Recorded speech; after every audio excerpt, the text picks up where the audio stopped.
দর্শক শুনছেন শিরোনাম, চলে যাব মূল প্রসঙ্গে।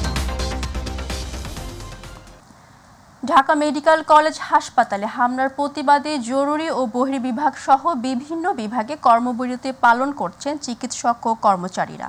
এতে চরম দুর্ভোগে পড়েছেন হাসপাতালে আসা রোগীরা। তবে হাসপাতালের বিভিন্ন বিভাগে ভর্তি রোগীদের চিকিৎসা দেওয়া হচ্ছে।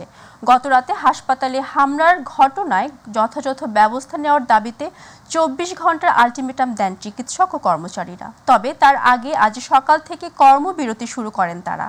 সময় যত গড়াচ্ছে ঢাকা মেডিকেল কলেজ হাসপাতালে চিকিৎসা নিতে আসা রোগীদের ভিড় কেবল বাড়ছে। অনেকে হতাশা হয়ে অন্য হাসপাতালে যেতে বাধ্য হচ্ছেন।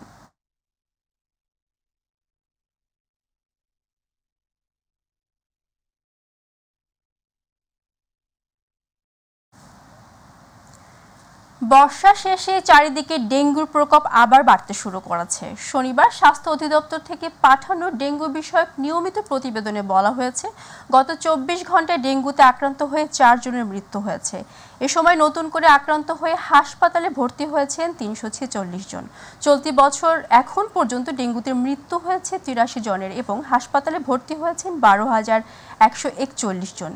প্রতিবেদনে জানানো হয়, সারা দেশের বিভিন্ন সরকারি ও বেসরকারি হাসপাতালে বর্তমানে 1333 জন রোগী ভর্তি রয়েছেন। এর মধ্যে ঢাকায় 780 জন আর দেশের অন্য বিভাগে বাকি 553 জন ভর্তি রয়েছেন।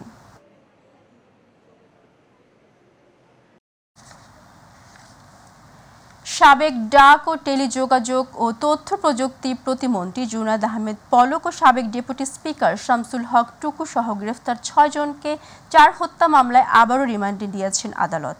অন্যরা হলেন সাবেক ক্রীড়া উপমন্ত্রী আরিফ খান জয়, আওয়ামী লীগের সাংগঠনিক সম্পাদক আহমেদ হোসেন, ঢাকা বিশ্ববিদ্যালয়ের ছাত্রলীগের সাধারণ সম্পাদক তানভীর হাসান সৈকত এবং চট্টগ্রাম বন্দরের সাবেক চেয়ারম্যান অবসরপ্রাপ্ত রিয়াল অ্যাডমিরাল মোহাম্মদ সোহায়েল। সকাল 7:15টার দিকে ঢাকা মহানগর হাকিম মইনুল ইসলাম এ আদেশ দেন। গত 19 জুলাই কোটা সংস্কার আন্দোলনের সময় বাড্ডায় সুমন শিকদার এবং ঢাকা সূত্রাপুরের শিক্ষার্থী ইকরাম হোসেন কাউসার এবং ওমর ফারুকের মৃত্যুর ঘটনা দায়ের করা 2টি মামলায় পলককে 6 দিনের রিমান্ড দেওয়া হয়।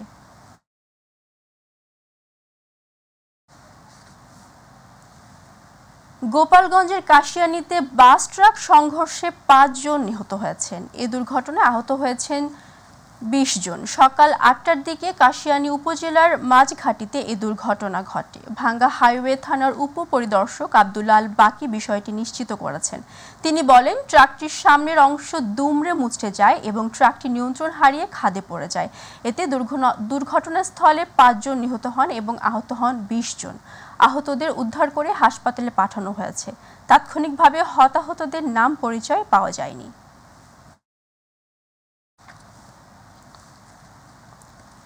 নরসিংদীতে ঢাকা সিলেট মহাসড়কে মাইক্রোবাস ও কারভার্ট ভ্যানের মুখোমুখি সংঘর্ষে শিশু ও নারীসহ 4 জন নিহত হয়েছেন। এ ঘটনায় আহত হয়েছেন আরও 4 জন। শনিবার রাত 9:30টায় মহাসড়কের নরসিংদী দগরিয়া এলাকায় আঞ্চলিক পাসপোর্ট অফিসের সামনে এ দুর্ঘটনা ঘটে। হতাহতদের স্বজনরা জানায়, সদ্য বিয়ে করা ইকরাম আহমেদ সপরিবারে স্ত্রী তানজিনার মিরপুরের বোনের বাড়িতে বেড়াতে যান। শনিবার রাতে মাইক্রোবাস যোগে নরসিংদী রায়পুরায় নিজ বাড়িতে ফিরছিলেন তারা। মাইক্রোবাসটি ঢাকা সিলেট মহাসড়কের নরসিংদী দগরিয়া এলাকায় আঞ্চলিক পাসপোর্ট অফিসের সামনে পৌঁছালে ইটখোলা থেকে ঢাকামুখী একটি কারভার্ট ভ্যানের সঙ্গে মুখোমুখি সংঘর্ষ হয়। ঘটনাস্থলে 4 জন মারা গিয়েছেন। বাকিদের প্রাথমিক চিকিৎসা শেষে উন্নত চিকিৎসার জন্য ঢাকা মেডিকেল কলেজ হাসপাতালে পাঠানো হয়েছে।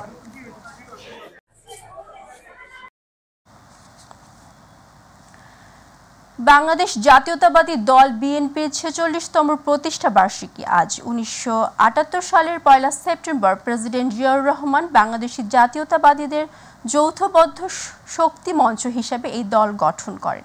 দেশের নানা আন্দোলন সংগ্রামের অন্যতম পথিকৃৎ বিএনপি। আর বিএনপি চেয়ারপারসন খালেদা জিয়াও ছিলেন বাংলাদেশের প্রথম নারী প্রধানমন্ত্রী। আরও জানাচ্ছেন আতিকুর রহমান তিতাস। 1975 সালে রাজনৈতিক পট পরিবর্তনের পর দেশে দেখা দেয় সংকট।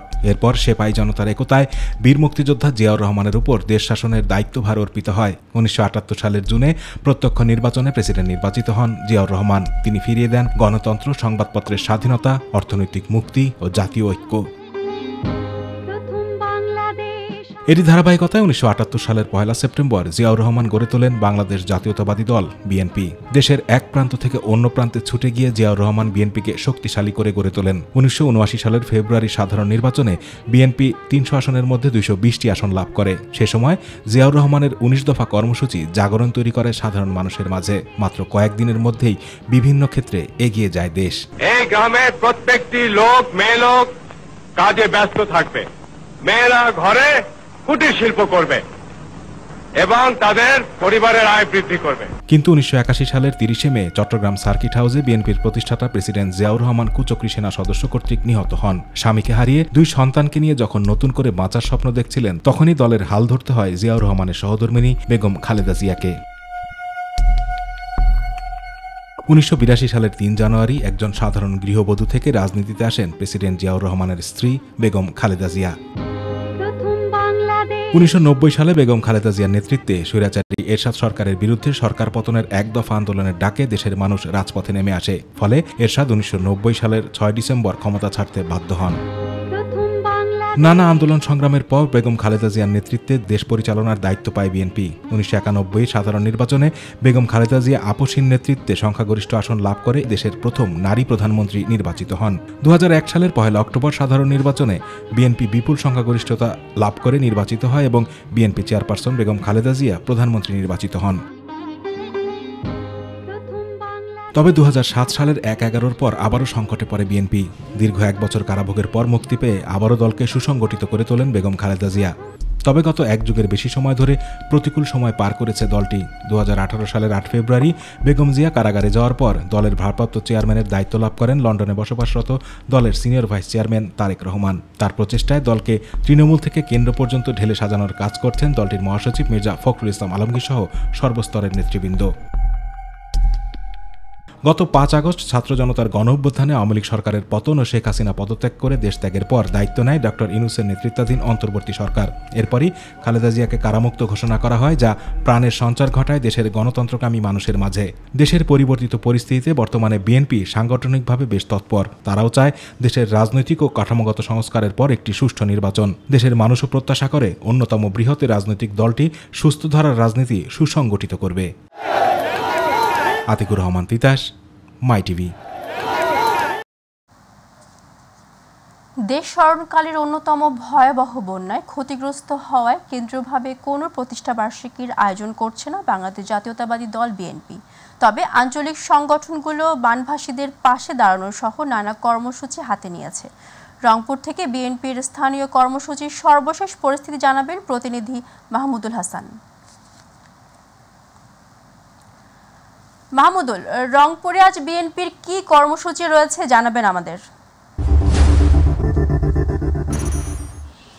জি মারজানা, আপনাকে জানিয়ে রাখি যে 1978 সালের আজকের এই দিনে বিএনপির যে প্রতিষ্ঠাতা শহীদ জিয়াউর রহমান, তিনি কিন্তু যে বিএনপি, সেই বিএনপির প্রতিষ্ঠাতা, আজকে কিন্তু সেই বিএনপির কিন্তু যে প্রতিষ্ঠা বার্ষিকী। তবে আজকে কিন্তু আপনাকে জানিয়ে রাখি যে রংপুরে কিন্তু যে কেন্দ্রীয় নির্দেশনা রয়েছে, যে রংপুরে কিন্তু যে আয়োজন, সেটি কিন্তু আমরা জানার চেষ্টা করবো যে 5 দিন ধরে কিন্তু একটা আয়োজন ছিল, সেটি কিন্তু একেবারে বন্যার কারণে কিন্তু সেটি কর্মসূচি স্থগিত রয়েছে। এবং আজকে কি ধরনের, তারপরেও কি ধরনের বিএনপির যে আয়োজন রয়েছে, কি করে আমরা রয়েছি রংপুর জেলা বিএনপির আহ্বায়ক আমার সামনে রয়েছে। আমরা একটু তার কাছ থেকে জানতে চাবো যে সাইফুল ইসলাম, আসলে আজকে রংপুর বিএনপির প্রতিষ্ঠাবার্ষিকী উপলক্ষে কি ধরনের আয়োজন রয়েছে বলবেন।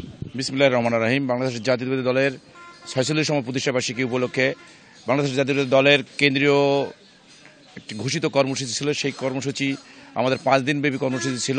আমাদের দেশ নেত্রী বেগম খালেদা জিয়া এবং দলের ভারপ্রাপ্ত চেয়ারম্যান জনাব তারেক রহমানের নির্দেশে, এই দলের নীতি নির্ধারকের পরামর্শে আমাদের এই কর্মসূচি বন্যার্ত মানুষের, সারা দেশের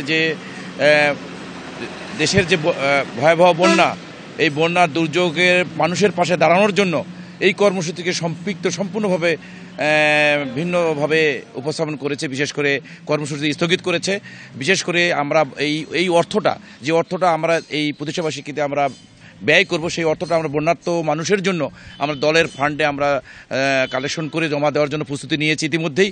তারপরেও আমাদের কেন্দ্রীয় কর্মসূচির মধ্যে রয়েছে মসজিদে যারা এই বৈষম্য বিরোধী আন্দোলনে আবু সাইদ সহ এবং সারা বাংলাদেশে যে সকল বৈষম্য বিরোধী ছাত্র জনতা শহীদ হয়েছে তাদের জন্য দোয়া খায়ের করব, দেশনেত্রী বেগম খালেদার জন্য সুস্বাস্থ্যের জন্য দোয়া করব, দেশ নায়ক তারেক রহমানের জন্য দোয়া করব, সারা বাংলাদেশের বিএনপির হাজার নেতাকর্মী যারা গুম খুম হয়েছে, নির্যাতিত নিপীড়িত হয়েছে এবং সারা বাংলাদেশের মানুষের জন্য দোয়া করব এবং বন্যার্ত মানুষের জন্য দোয়া করব, তারা যাতে তারা ঘুরে দাঁড়াতে পারে সেই জন্য দোয়া করে আমরা সেই কর্মসূচি আমরা ইতিমধ্যে নিয়েছি। রংপুর জেলা বিএনপি ইতিমধ্যেই বা আছর আমরা দলীয় তেঁতুলতলা জামে মসজিদে আমরা দোয়া খায়ের করব এবং প্রতিটি মসজিদে এই কর্মসূচি আমরা ইতিমধ্যে গ্রহণ করেছি। আমরা ধন্যবাদ।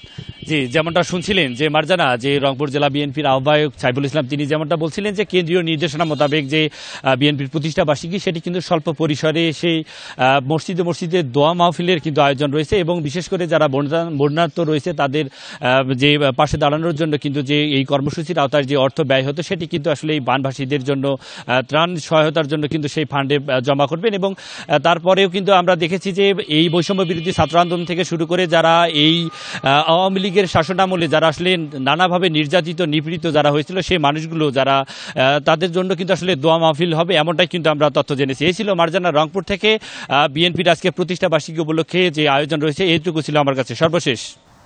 মাহমুদুল, ধন্যবাদ আপনাকে। পশ্চিম মধ্য বঙ্গোপসাগর ও তৎসংলগ্ন উত্তর পশ্চিম বঙ্গোপসাগর এলাকায় অবস্থানরত মৌসুমী নিম্নচাপটি পশ্চিম ও উত্তর পশ্চিম থেকে অগ্রসর হয়ে উত্তর অন্ধ্র দক্ষিণ উড়িষ্যা উপকূল অতিক্রম করেছে। রোববারও দেশের কোথাও কোথাও মাঝারি বা ভারী বৃষ্টিপাত হতে পারে, তবে এ সময় দেশের কোনো নদী ও সমুদ্র বন্দরে সতর্ক সংকেত দেখানো হবে না। আবহাওয়া অধিদপ্তর পূর্বাভাসে এ তথ্য জানানো হয়েছে। রোববার সন্ধ্যা ৬টা থেকে পরবর্তী ২৪ ঘন্টায় সিলেট বিভাগের অনেক জায়গা, রংপুর, ঢাকা, ময়মনসিংহ, বরিশাল ও চট্টগ্রাম বিভাগের কিছু কিছু জায়গায় এবং রাজশাহী ও খুলনা বিভাগের ২-১ জায়গায় অস্থায়ীভাবে হালকা থেকে মাঝারি বৃষ্টি ও বজ্রসহ বৃষ্টি হতে পারে। সারা দেশে দিন ও রাতের তাপমাত্রা প্রায় অপরিবর্তিত থাকতে পারে। নদী ভাঙন আতঙ্কে মাদারীপুরের কালকিনি উপজেলার আড়িয়াল খাঁ নদীর পাড়ের মানুষ এরই মধ্যে বিলীন হয়ে গেছে কয়েকটি গ্রামের অর্ধশতাধিক বসতঘর, ফসলি জমিসহ বিভিন্ন কাঁচা পাকা স্থাপনা। নদীর পানি কমতে শুরু করলেও আড়িয়াল খাঁ আরও ভয়ঙ্কর রূপ ধারণ করবে বলে আতঙ্কের মধ্যে রাত্রি যাপন করছে নদী পাড়ের হাজারো মানুষ। নদীর ভাঙন রোধে দ্রুত ব্যবস্থা গ্রহণের জন্য তার স্থানীয় সংসদ সদস্য ও সংশ্লিষ্ট ঊর্ধ্বতন কর্মকর্তাদের হস্তক্ষেপ কামনা করছেন ভুক্তভোগীরা। কালকিনি ও ডাসার প্রতিনিধি মোহাম্মদ জিয়াউদ্দিন লিয়াকতের রিপোর্ট জানাচ্ছেন আতিকুর রহমান তিতাস। প্রতি বছর বর্ষায় পানি বৃদ্ধির সাথে সাথে নতুন নতুন এলাকা আড়িয়াল খাঁ নদীর তীব্র স্রোতের ভাঙনের মুখে পড়ে। এবছরও মাদারীপুরের কালকিনি উপজেলার সাহেবরামপুর ইউনিয়ন উত্তর আন্ডারচর গ্রামের অর্ধশতাধিক বসতঘর, ফসলি জমিসহ বিভিন্ন কাঁচাপাকা স্থাপনা চোখের সামনেই নদীগর্ভে বিলীন হয়ে গেছে। এতে অনেকেই ভিটেমাটি হারিয়ে অন্য এলাকায় আশ্রয় নিতে বাধ্য হয়েছেন। উপজেলার আলীনগর, এনায়েতনগর ও সাহেবরামপুর ইউনিয়নের 10টি স্থানে নদী ভাঙনের আতঙ্কের মধ্যে নির্ঘুম রাত্রি যাপন করছেন নদীপাড়ের হাজারো মানুষ। নদী ভাঙন রোধে দ্রুত ব্যবস্থা না নিলে বাড়িঘর, জমি, স্কুল ও মসজিদ সহ বিভিন্ন স্থাপনা নদীগর্ভে বিলীন হয়ে যাবে। উত্তর আন্ডারচর 1 নম্বর রোডে 8-9টা ঘর নদীতে নিয়ে গেছে। যদি পানি টান দেয় তা 2-3টা গ্রাম নদীতে নিয়ে যাইব। শুয়ে রইতে আছি, সেখানেও নদী গেছে, সেখানেও ভয়াবহকার। আমাদের এখন থাকার কোনো জায়গা যোগ্য নাই। আমাদের এই ঘরটা আগে ওই নদীর মাঝখানে ছিল, তো ওই জায়গার থেকে এসে এখন নদীর পাড়ে আমরা বসত করতেছি, যে কোন সময় ভেঙে নিয়ে যাবে সেই আতঙ্কতে আছি। বছরের 12 মাস দিনরাত আড়িয়াল খাঁ নদীর বিভিন্ন অংশে প্রকাশ্যে অবৈধভাবে বালু তোলার ফলে নদী ভাঙন বেড়েছে বলে অভিযোগ স্থানীয়দের। জাইলাট বাজার ভাঙ্গা নিয়ে যাইতে আছে নদীতে, এইটা ফিরানোর জন্য আমরা সরকারের সহযোগিতা চাই। সরকারি রাস্তা ভেঙে দিতে আছে, এখানে একটা সরকারি পোস্ট অফিস আছে, এই পোস্ট অফিসের সংলগ্ন নদীর রাস্তা ভেঙে যাইতে আছে। যাতে দ্রুত জিওবাগ দিয়ে মানে বালি দিয়ে এই রাস্তা এবং নদী ভাঙনটা ফেরানো যায়, এই ব্যবস্থা আমরা তাড়াতাড়ি চাই। ভাঙন কবলিত এলাকায় জরুরি ভিত্তিতে বালু ভর্তি জিও ব্যাগ ফেলে ভাঙন রোধে কার্যকরী পদক্ষেপ নেওয়ার জন্য সংশ্লিষ্ট কর্তৃপক্ষের প্রতি আহ্বান জানিয়েছে স্থানীয়রা। আর স্থানীয় জনপ্রতিনিধি ও প্রশাসন বলছে, নদী ভাঙনে ক্ষতিগ্রস্তদের জরুরি সহায়তা প্রদান সহ ভাঙন রোধে স্থায়ী পদক্ষেপ গ্রহণে কাজ করছেন তারা। নদী ভাঙন কবলিত বিভিন্ন এলাকা পরিদর্শন করেছি, আমরা সেই মোতাবেক ক্ষতিগ্রস্তদের তালিকা তৈরি করেছি। অতি দ্রুতই ক্ষতিগ্রস্তদের মাঝে সরকারি সাহায্য প্রদান করা হবে এবং নদী ভাঙন রোধে আমরা প্রয়োজনীয় ব্যবস্থা গ্রহণ করছি। আতিকুর রহমান তিতাস, মাই টিভি। ঢাকা মেডিকেল কলেজ হাসপাতালের বহির্বিভাগে চিকিৎসকদের কর্মবিরতির পাশাপাশি কর্মবিরতি শুরু করেছেন শহীদ সোহরাওয়ার্দী হাসপাতালেও। সেখানকার সর্বশেষ পরিস্থিতি জানতে সরাসরি যাচ্ছি সহকর্মী আবু সাইদ অপুর কাছে। তিনি আছেন সোহরাওয়ার্দী মেডিকেল কলেজ হাসপাতালে। অপু, সোহরাওয়ার্দী মেডিকেল কলেজ হাসপাতালের আউটডোরের এই মুহূর্তের কি অবস্থা দেখছেন আমাদেরকে জানাবেন।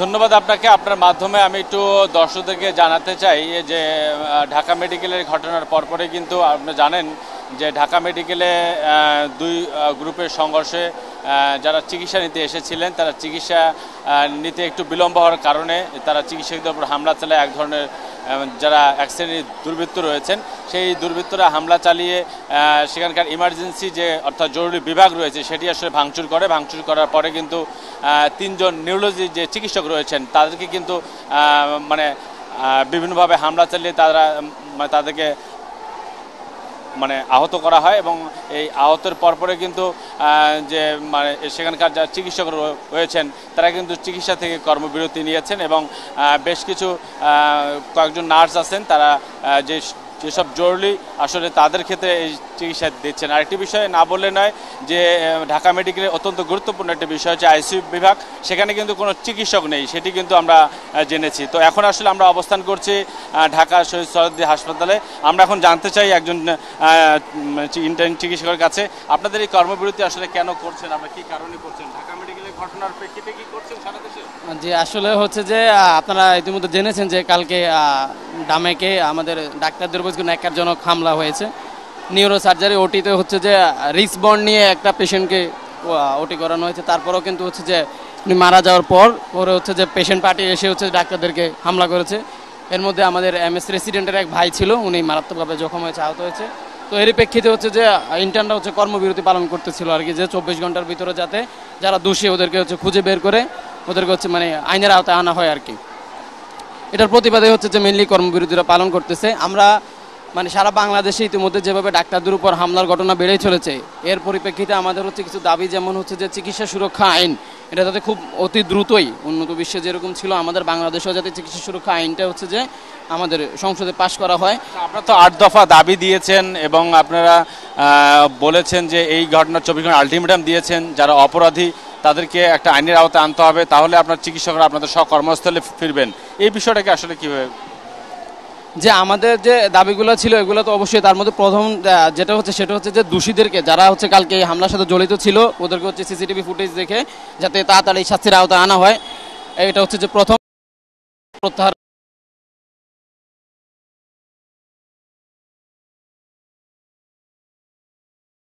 সমাজ তখন আমাদের বিভিন্ন 8 দফা দাবি ছিল, তার মধ্যে একটা ছিল যে হচ্ছে যে এমবিবিএস বিডিএস ডাক্তার ছাড়া কোথাও ডিএমএফ স্যাকমো বা আপনার আদার্স যে ডিগ্রি বা ডিপ্লোমা যারা নামের আগে ডাক্তার লিখতে চায় বা তারা রোগী দেখতে চায়, এটা যাতে কোনোভাবেই না হয়। এগুলো হচ্ছে এই যে এগুলোর কারণে আমাদের অপচিকিৎসাটা হচ্ছে, কিন্তু মানুষ আসলে দোষটা ডাক্তারদেরকে দিয়ে দিচ্ছে। আমরা যদি বলি যে প্রত্যন্ত এলাকার মানুষ বা গ্রামের মানুষ বা যারা একটু পড়ালেখা কম জান, ওনারা কিন্তু বুঝতেছে না যে উনি কিন্তু দেখতেছে না ডিগ্রিটা যে এটা কি এমবিবিএস না বিডিএস, মানে তাতে কি কোনো চিকিৎসা সেবা মানে আজকের যে কর্মবিরতি আপনাদের এতে কি একটু হলেও তো চিকিৎসা সেবা ব্যাহত হচ্ছে? জি, ব্যাহত হচ্ছে, কিন্তু আসলে হচ্ছে যে ইমার্জেন্সি সেবা বা এটা কিন্তু চালু আছে সব জায়গায়। ইমার্জেন্সি সেবা থেকে শুরু শুধু তো নার্সরা রয়েছে, চিকিৎসক তো নাই। আমি যতটুকু জানি যে হচ্ছে যে ইমার্জেন্সি সেবা কোথাও হচ্ছে যে যত পরিস্থিতি হোক যাই হোক তাদের উপর আক্রমণ করা হয়। আমরা কিন্তু আসলে কর্মবিরতি ছাড়া আসলে কিছু করাও যাচ্ছে না, কারণ হচ্ছে যে অন্তত হচ্ছে যে দেশের মানুষ তো এটা বুঝতে পারবে যে ডাক্তারদের প্রয়োজনীয়তা কি আছে। আপনি একটা অসুস্থ হলে যার কাছে আসবেন, যার কাছে সেবা নেবেন, আপনি আবার তাকেই রেসপেক্ট করতেছেন না, তার গায়ে হাত তুলতেছেন, তাহলে এটা কেমন হলো? সম্মান দিচ্ছেন। আপনি শুনছিলেন একজন এই মানে কলেজেরই আসলে মানে চিকিৎসক, এবং উনি আসলে ছাত্র রয়েছেন এবং বৈষম্য যে ছাত্রবিরোধী আন্দোলনের সাথেও কিন্তু তিনি সম্পৃক্ত ছিলেন। তিনি জানিয়েছেন সেই চিকিৎসকদের দাবি দেওয়া পূরণ করা না হলে এবং যারা হামলা চালিয়েছেন এই ন্যাক্কারজনক ঘটনার প্রতিবাদে তারা কিন্তু যে আলটিমেটাম দিয়েছেন সেই আলটিমেটামের মধ্যেই খুব দ্রুত তাদের গ্রেপ্তার করে আইনের আওতায় এনে চিকিৎসা সেবা যে সচল রাখার যে প্রত্যয় ছিল সেটি যেন অব্যাহত থাকে। এর ফলে কিন্তু তাদের একটু যেমন স্বস্তি ফিরে আসবে এবং তাদের যে কর্মের প্রতি স্পৃহা সেটি কিন্তু ফিরে আসবে। অর্থাৎ সবকিছু মিলে এটাই ছিল আমার কাছে সৌদি হাসপাতাল থেকে সর্বশেষ খবর। ধন্যবাদ অপু আপনাকে। কালের বিবর্তনে কমেছে মাটির পণ্যের চাহিদা, আর তাই রংপুরের পীরগাছায় বিলুপ্তির পথে ঐতিহ্যবাহী মৃৎশিল্প। কুমার সম্প্রদায়ের পূর্বপুরুষেরা এই পেশা ছেড়ে গিয়ে এখন অন্য পেশায় জীবিকা নির্বাহ করার চেষ্টা করছেন।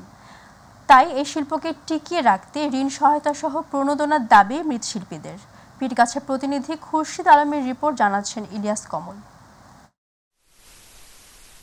উপজেলার দুধিয়াবাড়ি কুমারপাড়া গ্রামে ঐতিহ্য আঁকড়ে আছে পাল বংশের প্রায় 40 পরিবার। পেশার মায়া ছাড়তে না পেরে কষ্ট হলেও পূর্বপুরুষদের পেশাটাকে ধরে রেখেছেন তারা। আধুনিকতার প্রবল স্রোতে বাংলার প্রাচীন এই শিল্পের সাথে হারিয়ে যেতে বসেছে বহু বছর ধরে জড়িত থাকা মানুষগুলো।